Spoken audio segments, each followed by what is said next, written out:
story in itself, as you'll find out eventually, in Niman Ranch, which I'm partners with Bill. How's the Bolinas Botanical Garden? I finance it, and we're now beginning to sell plants from someone who is has a half acre, 3/4 of an acre, and raises non-succulents and sells them in stores.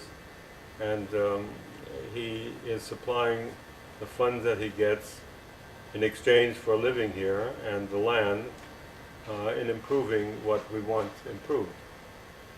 Who regular works here and what do they do? Geronimo lives here and works with me. And there's a couple who work below the succulent garden. What are their names? What are their names? I'll give you all the information there. So, is it true that anyone come to your place, you go on a walkway with free cuttings? Yes, and that happens all the time. How many visits do you get a week? It's totally variable. Some weeks, it's usually Thursdays. I try to eliminate anything except for Saturdays. And some Saturdays I have 40 or 50 people. Some I have 10 or 12. Sometimes they're all from special areas, and sometimes they're collectors of plants who have come together and visited. Can anyone volunteer here? Yes, as long as I approve. What do you think about native and introduced plant species? Do you bring any plants into Bolinas that became naturalized? I have no way of knowing how naturalized, if you mean, are they now being planted elsewhere? Just growing in the wild in Bolinas. Just growing in the wild in Bolinas. Oh, growing in the wild? Possibly.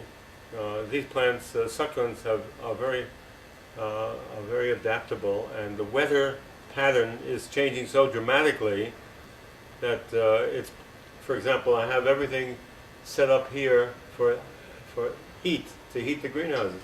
I haven't had to heat the greenhouses for 2 years because the weather's changed so dramatically, and it probably will change endlessly. And I think that the winters won't mean anything to growing plants. That's why I have closed greenhouses and no greenhouses for the plants that I grow out of doors. But I haven't turned the heat on here at all for 2 years. A positive outlook on life. Well, it's a wonderful world. It's a last innocent world. How did it become so positive? Because all of these descriptions have meant something to me. It's a wonderful world because I've done everything I like to do and it's worked.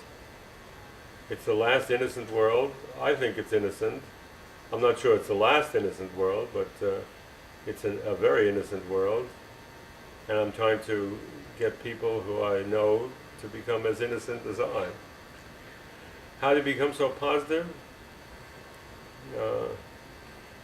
There's a Yiddish term called "das fehlt mir." It's hard to say.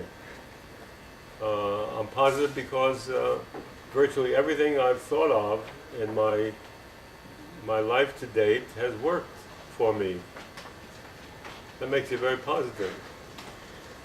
The most important thing is that one of the problems of having had a very positive life is that you try to do too many things, and you don't have enough time now to do all of them as well as you would like to. You don't have enough time for everything that you've constructed. I've got thousands of books, and I'm not sure what I'm going to do with them. I have thousands of paintings, I have thousands of everything, and I have to find people to give them to, etc., etc. This is one of the problems of age, as you will find. You got a long time to go. Would you like to have in the collection when you die? It's going to continue. My son and various friends who are going to be working here have the same concept of what plants should be like and plant collecting. Do you have anything else you wish to share? Yes, I wish I could share my genius wife's work. You've seen her books? You've seen the basic book of hers? I don't know. I'll show you both of them when I get there. Will you lead me around this place and talk about succulents while I film you? No! I'm going to walk away with 3 cuttings, yes.